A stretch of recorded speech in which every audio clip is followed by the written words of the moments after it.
យើងសូមជើញមកមុខបន្តិចបាទ Roseland បាទដើម្បី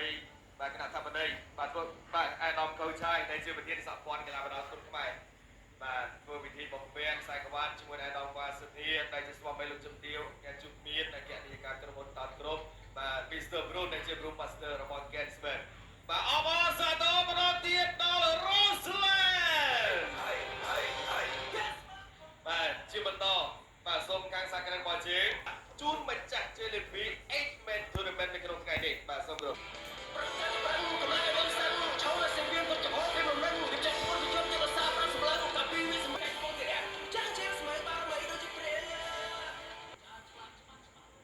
ទ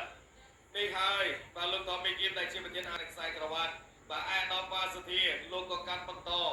បាទអាដាមកូឆាយដែលជាប្រធានសហព័ន្ធកីឡាបណ្ដាលគុណខ្មែរបាទ Mr. Bruce បាទដែលជា Bruce Master របស់ Gensberg បាទធ្វើពិធីបំពាក់រួមគ្នាជូនដល់ម្ចាស់ខ្សែក្រវ៉ាត់ 8 Man Tournament ប្រភេទ160 គីឡូក្រាម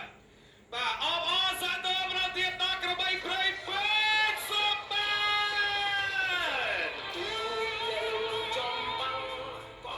នបាទបាទលោកវ៉ាចនបាទធ្វើពិធីបំពាក់នៅកម្រងផ្កាបាទដែលជា CFO បាទរបស់ក្រុមហ៊ុនថោតក្រុមបាទនេះបាទកំប៉ុងមាសបាទពី Gensberg បាទ Mr. Bruce ដែលជា Bruce Master របស់ Gensberg បាទតោះ